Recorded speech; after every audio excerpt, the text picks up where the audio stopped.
rivalry and Labor Day, and all of us that are involved in athletics and probably some people in business have a big rival, somebody that they're, for lack of a better word, hate the other team or hate the other organization. And for some people that starts in high school.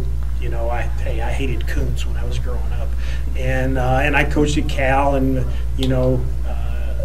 if you wore red around Cal, people would honestly make you go change clothes because Stanford is red, and that's rivalries are important. And thinking about the Labor Day rivalry this week made me think a little bit about other Labor Day rivalries up here. And when I went to Calgary in '92, okay, we had a pretty fair year, and we won the Grey Cup. And you're feeling pretty good about yourself in the off season. That's one good thing about winning the last game. Your off season goes pretty good.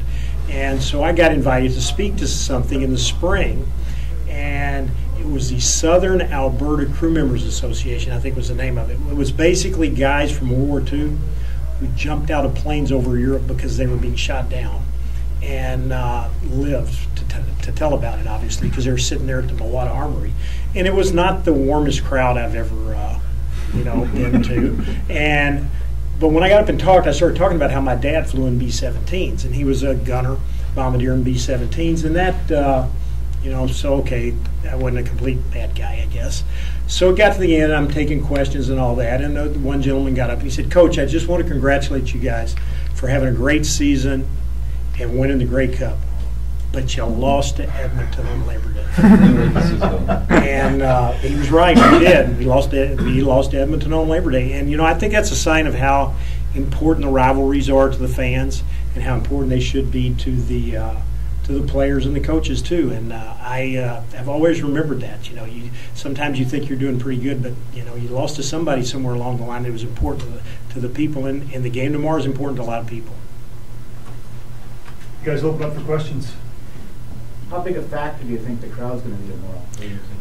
It's. I know that anytime you go through the tunnel in a game where it's a sellout and it's an important game, there's a certain electricity in the air, and I expect it to be a huge plus for us. Making some changes on the defensive side of the football. Why is that? Well, we have looked at a lot of combinations this weekend. There will be some different things tomorrow. Why make the change at strong side linebacker at this point? Like I said, I'm not going to say what we're making because we don't have to say till tomorrow, an hour before the game. Okay. I was just going by the depth chart. All right. Off of last week, your defense, it is probably 3.5 quarters. How much of it were you happy with? Put it that way. I'm not happy with any of it when we lose. Okay. Did it improve off of what it had been? It was going into the week.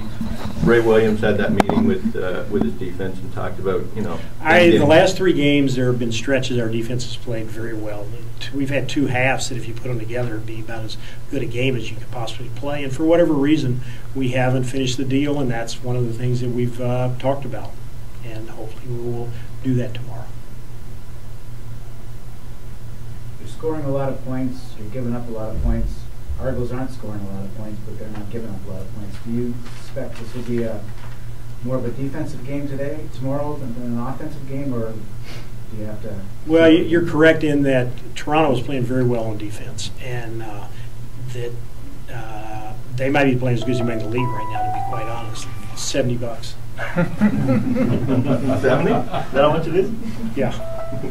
140.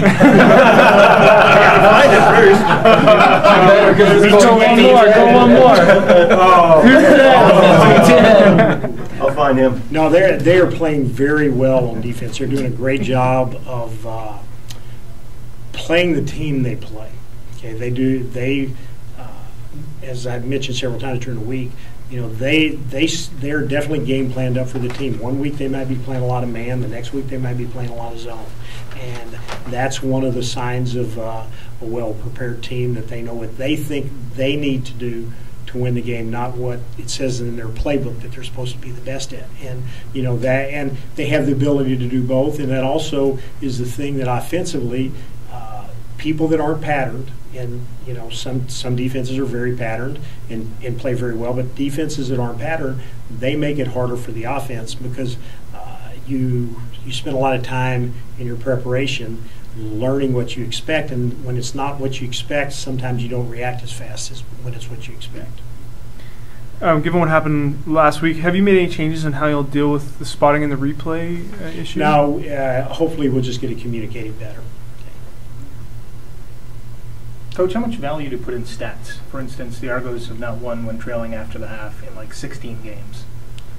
Well, I put value in, yes, I look at stats and I mine the data just like everybody else to see if there's something that about us that we're missing, okay, about the other team that, you know, that's a stat that is, I don't know that I put any value in it. Because as I said when we were getting ready to play Winnipeg, we're not playing the record, we're playing the team. You have to look at the team on the field, and that's the team you're playing. You're not playing their record.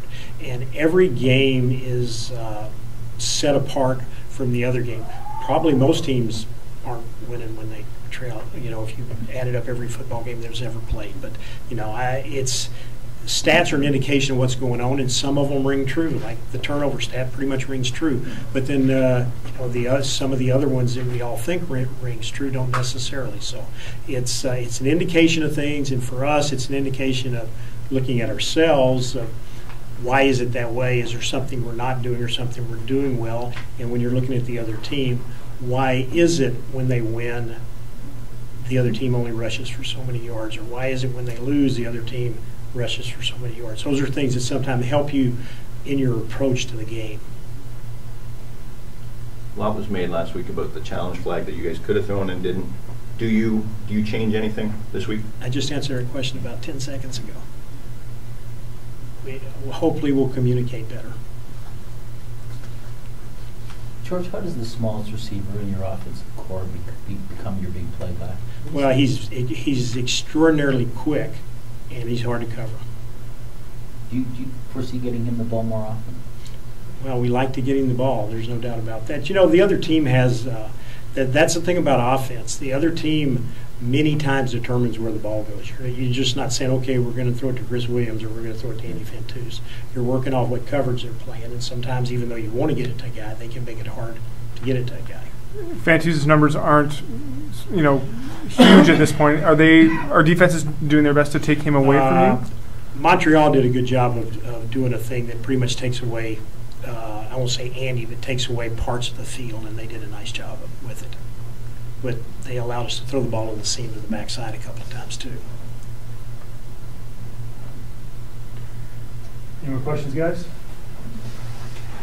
Okay, thank you very much.